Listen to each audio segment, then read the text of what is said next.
Hey boys, welcome back to some more NRL 2023 Supercoach action, and in this video we're going to be going over the front row forwards who, like the second rowers, there is a lot of value in the front rowers this year. I feel like there's less standout cheapies at the moment, but it's one of those ones where there's always a couple of good cheapies that come through for us. It just happens every year. It always does. But let's go through, because I think a lot of people are going with a much cheaper front row this year. Although I don't know. Honestly, I don't know what the typical is.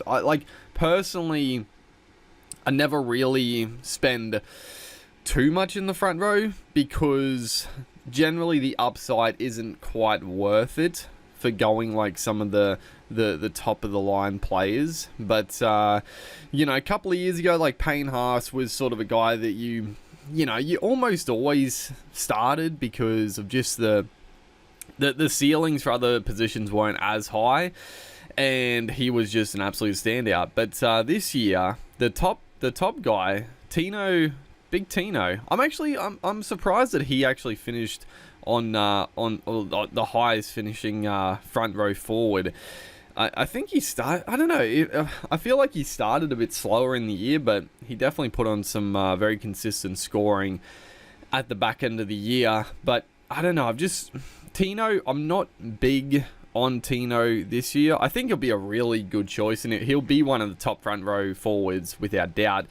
But the next guy here, Joe Tapine, I am heavily considering starting Tapine, because I think this is still good value for Tapine. Now, I don't think he's going to get to the moon, but he's coming in at just under 700k, and that's with the inflated price rise as well, because he obviously finished the year a little bit weaker, but that's because of injuries. He had like a rib injury for the back portion of the season, but he was absolutely killing it. And again, I know people have talked about Tapine can be a bit of a slow starter, but I feel like that's also like the Raiders just haven't used Tapine like they should. And I feel like last year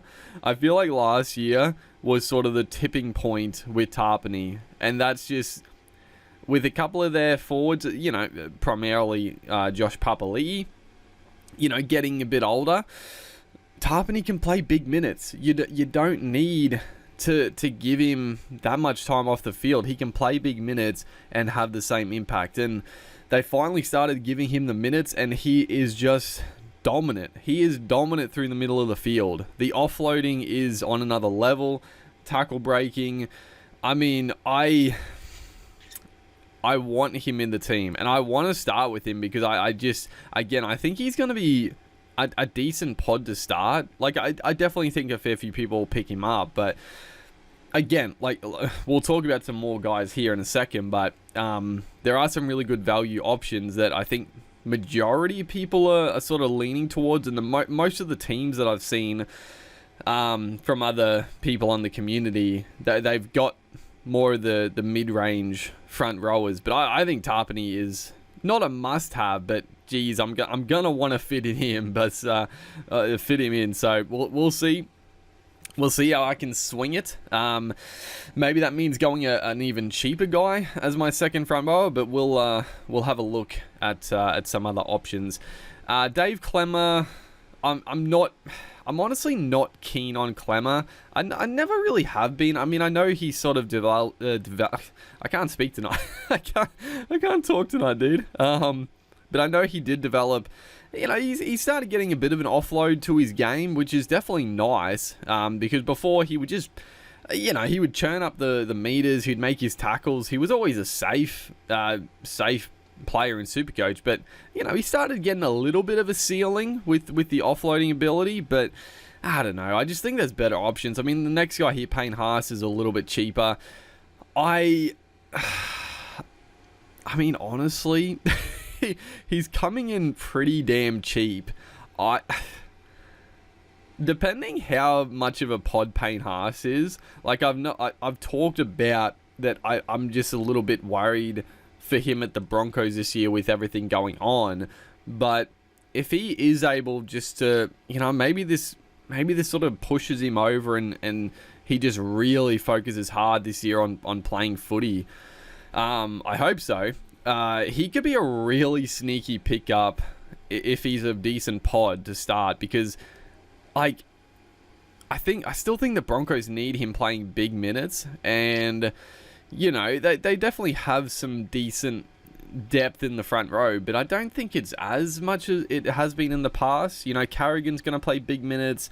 Flegler's probably going to play a few more minutes, and they got some young guys coming through, but I don't know. I guess the inclusion of Marty Tapine is probably a little bit of a potential detriment as well. So I don't think I'd start with Haas. I think I'd just rather spend a little bit more and get Tapine, honestly. But I mean, depending on how big a pot he is, like, he could be a really sneaky pickup, because I don't know.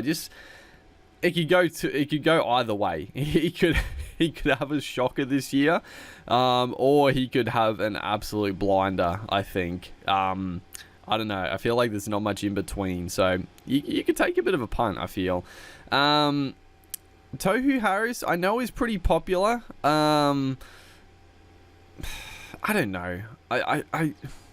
You got Tohu Harris, Reuben Cotter, both, decently priced here. Tohu Harris obviously was injured for a good portion to start the year last year.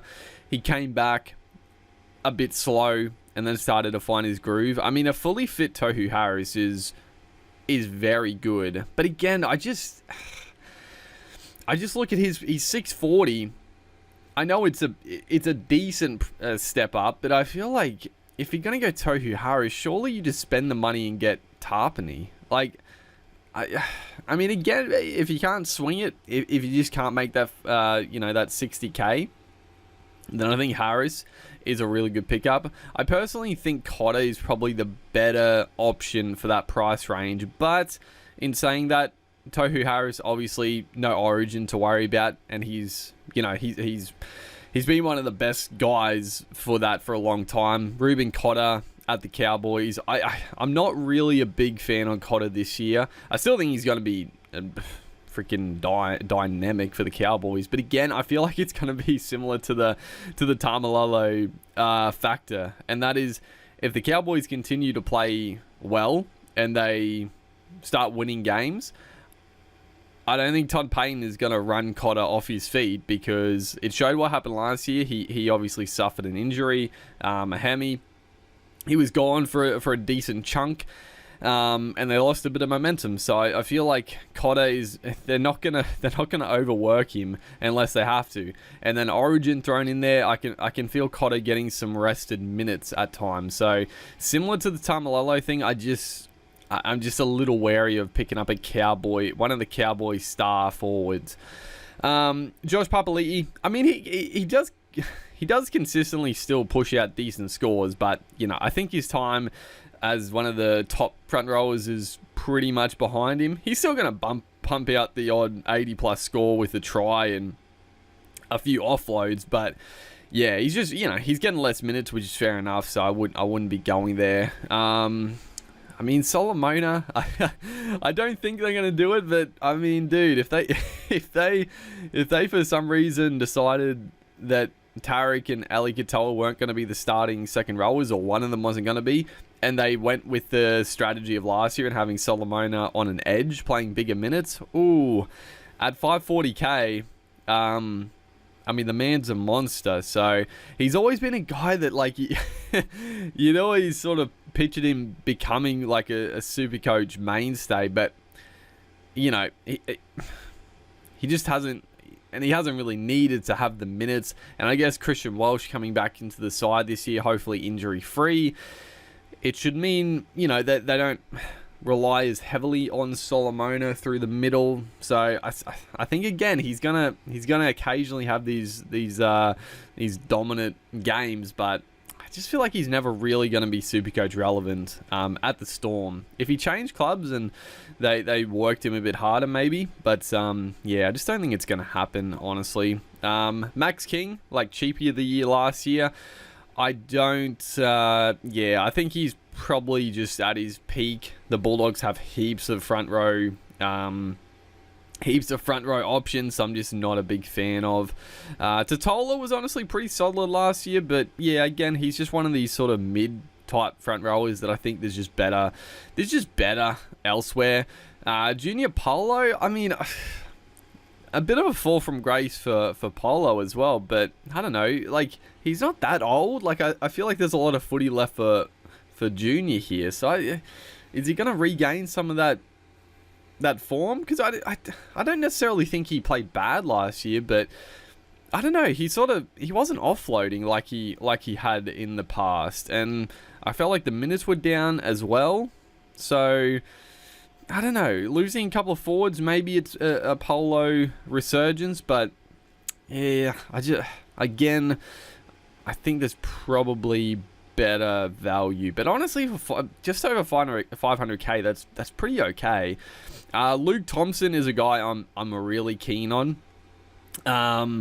Just over 500k. I did just say with the Max King thing that the Dogs do have a lot of front row options, and that could push me not to go Thompson, because like I said at the start as well, I do want to get Tapine, so I might end up not going Thompson, go Tapine, and then go a cheaper second front row option. But I like the Thompson. I think he's very undervalued if he gets decent minutes. I mean, we all know he's got a motor on him. He's got decent, like, attacking upside. He's got the offloading in him, so I don't mind Luke Thompson, but I do want to see how they use the pack at the Bulldogs, because yeah, there's a lot of minutes. Well, there's a lot of guys there for not that many minutes. It'll be interesting. Obviously, we know Josh Jackson is a nice little boost. So if Thompson does get like that starting lock position, would he? Who else would play lock? Pengai maybe, or Max King potentially. Thompson might get a starting prop role. It probably doesn't matter too much if he gets the lock or the prop, because they're both, I mean, they're all similar. Prop and lock are pretty similar nowadays. But yeah, I do like Thompson. Tommy Gilbert, we did talk about in the second row discussion. I am waning on Gilbert. I don't know. I think there's better options. Honestly, the more I look at it, I don't even know. I think I've got Gilbert. I think I said I've got him in the second row discussion, but I think I've got him in the front row.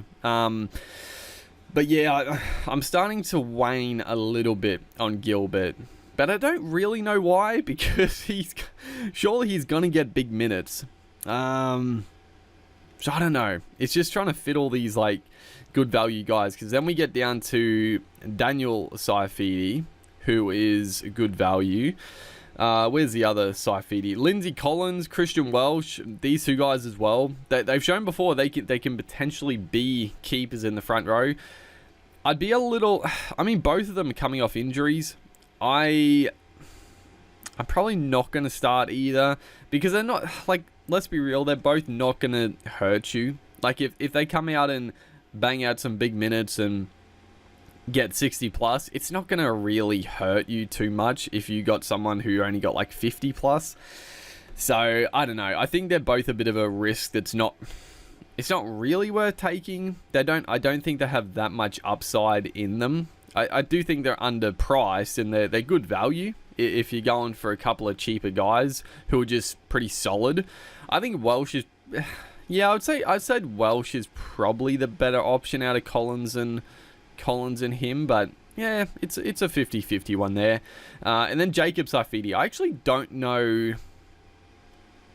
I don't know who everyone is keen on. I think Jacob is the guy that people are keen on.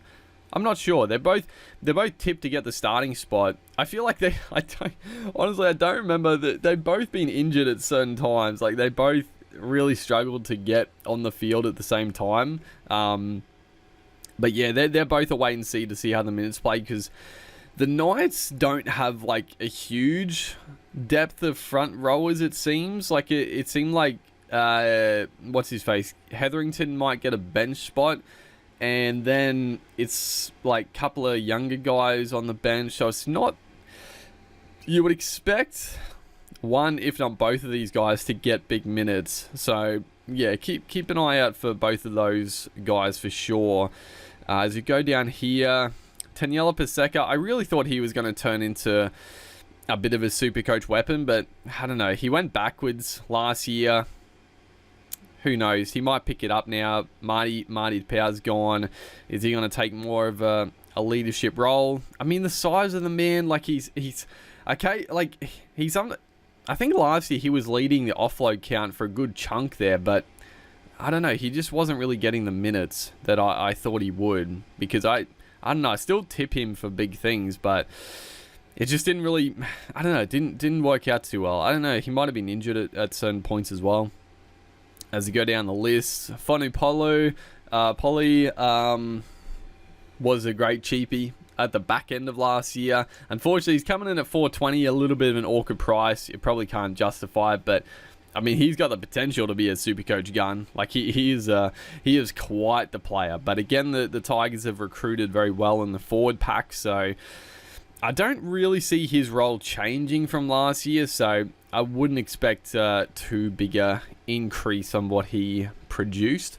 Cohen Hess is actually a guy that's popping up a little bit now, because it looks like he might be getting one of the starting back row spots, with Hillam Lukey obviously unavailable for a bit still, and Luciano Leilua. I don't really know what's going on with Leilua with the off-field drama, but if they both are out and Cohen Hess gets that spot, if I'm being honest, I'd be a little surprised if he does get the spot, because let's be real, when Cohen Hess burst onto the scene, yeah, he looked like a world beater in the second row, this absolute giant with speed, with power, but then he fell off really badly, and he found his rhythm, he found his form again, playing through the middle. So I'd be a little surprised if he does get pushed back to the back row.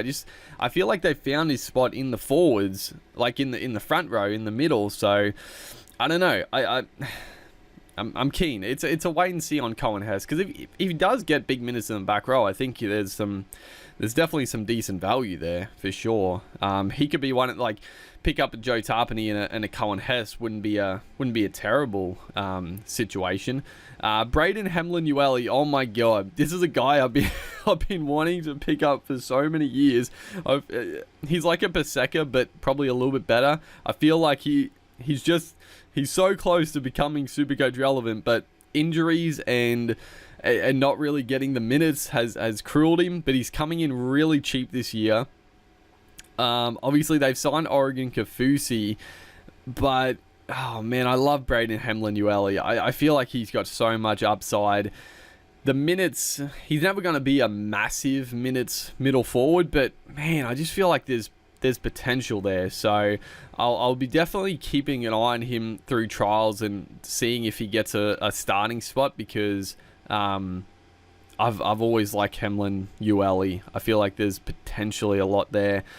Griffin Neem for the Cowboys, great player, really, really solid, but again, I can't see too many more minutes for him unless they do rest Tamalolo and Cotter, but I wouldn't take the punt on 370.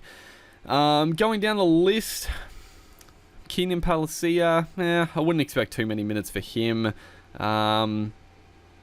Aaron Woods, Stefano Utakamanu at 320. Oh man, he was like a couple of years ago, he was like the cheapie of the year. Last year, I honestly can't even remember what happened to him.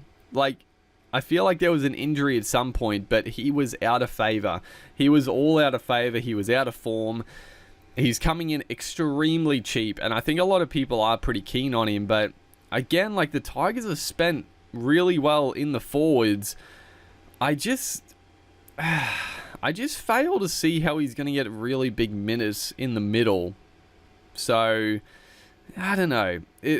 He's a wait and see as well. I don't think if you went him, if you had a bit of money to spare and he was one of your like reserve front rowers, don't hate it, because I mean there's potential there. Like he is very good, and I think with a better Tigers team, hopefully he can sort of you know, just sort of work into his role a little bit better this year. So I don't hate it, but I'm interested to see where he lines up, because yeah, I'm not too sure, because obviously Clemmer's got one starting spot. Does he get the other one?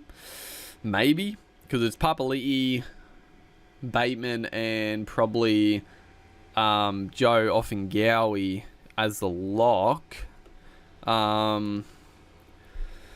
Actually, I'm going to quickly look at who do they predict is there in their full strength 17. I'm quickly looking it up, slowly but quickly as well.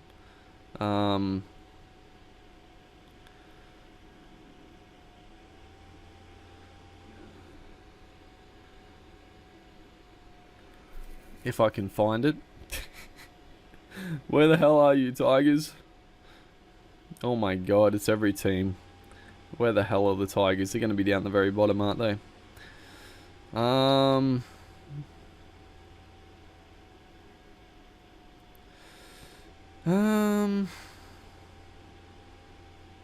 my word. Okay. Yeah, so they do yeah. So yeah, Udakamanu, Dave Clemmer, Papali'i, Bateman, Offengawi, and then the bench is Simpkin, Pole, Blore, and Twal. Yeah, I just don't, I don't like it, because like Papali'i and Bateman are 80-minute players.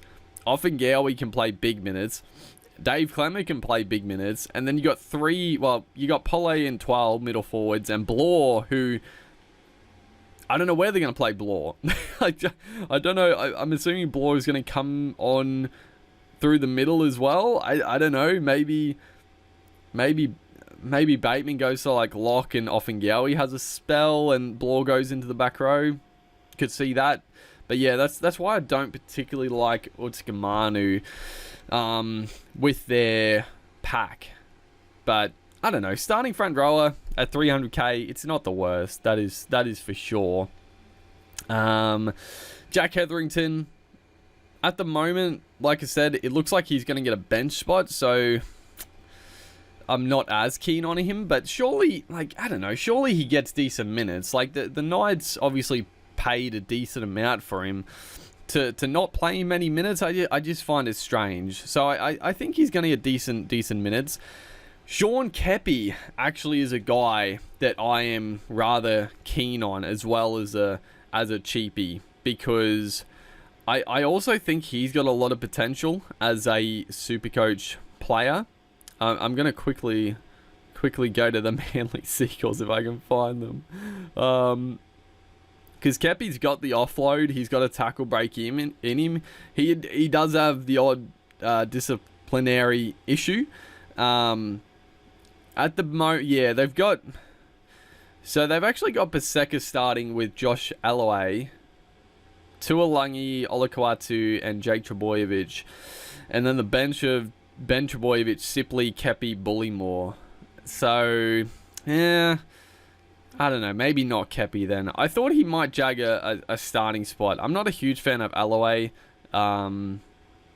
I actually rather Kepi, but yeah, that's a wait and see. He could be a decent little pickup as well. But let's look any other cheapies. I mean, Xavier Willison is obviously a guy that's heavily touted, potentially. I mean, Eddie Blacker, he made his debut at the Panthers last year. He's obviously got a lot of raps on him as well, but you wouldn't expect much from him this year as well. Farmasili for the Dolphins. I don't know, does he jag a bench spot? Maybe. Probably not though. Who else have we got? Davey Mawale for the Rabbitohs. Showed some good promise last year when he got his opportunity. I'd expect him to get a bench spot. So yeah, for a cheapie, he's not a bad option. Ben Murdoch-Masila also could be a decent option. I'm gonna quickly look at the Dragons. Where did I actually see? I'm keen to see where they actually fit Ben in the squad. Also, the Sharks. I'm looking now, and yeah, Braden Hamlin-Uele they're saying has a front row spot starting, And then on the bench, Cam McInnes, Teague Weldon, Royce Hunt, Oregon Kaufusi. Yeah, it is a little worrying because Cam McInnes you would expect to spell for Nukin. Royce Hunt and Kaufusi would obviously spell Hemlin and Toby Rudolph. Rudolph plays big minutes, so I don't know. It's probably not worth it to go Hemlin Ueli. He's going to have the odd game where he scores a try, but I just probably not the consistent minutes that I would like anyway. But I don't know. I feel like he's on the tipping point, and I wanna find the tipping point and get onto him before he pops off. But maybe he never will. Maybe he'll be like a Solomona type and, you know, have a really good impact but never really have the consistency. As we look at, the Dragons, so they're predicting, so Blake Laurie starting. I get, I'm not a huge fan of Laurie, but understandable. Aaron Woods they still have starting, which is pretty fucking wild. And then Jack Bird, Jaden Stewart, and Jake DeBallin. Jack Bird, I think, has done a serious injury, so he's probably gone for a bit. And Ben Murdoch-Masila is on the bench. So, yeah, maybe. He might not be a bad little pickup. As we go down the list here, there's probably a couple of cheapies. Hopefully a couple of them come through and we can pick them up. But that's, that's the front row. I'm leaning at the moment. I'm honestly leaning towards Tapine, getting Tapine in, just so I don't have to, like, he doesn't play Origin. He's so consistent if he gets decent minutes, which I just can't expect him not to get them because the Raiders need him. And then it's a matter of, do you spend a bit more, get Thompson, or do you go a bit cheaper and go for a Cohen Hess? Do I go with Hemlin Ueli? Take the punt? I mean, honestly, if you went Hemlin Ueli, like, what's the worst that could happen? He only gets like 40 points rather than like a 50, 55. Like, it's not that big a risk if we're being honest. So, I don't know. Maybe. And then, Otukamanu. I mean, looking at it, the fact that Otukamanu is cheaper as well and starting, he's not a bad option. If you go like Otukamanu and Tapine, I don't hate it, honestly. You take the safe, really good points on Tapine, and then you take a nice little flyer on Otukamanu or even a Hemlin Ueli. So, I don't know. We'll see. Hopefully, you guys are enjoying the Supercoach content. Make sure to like and comment, and I'll see you guys in the next one.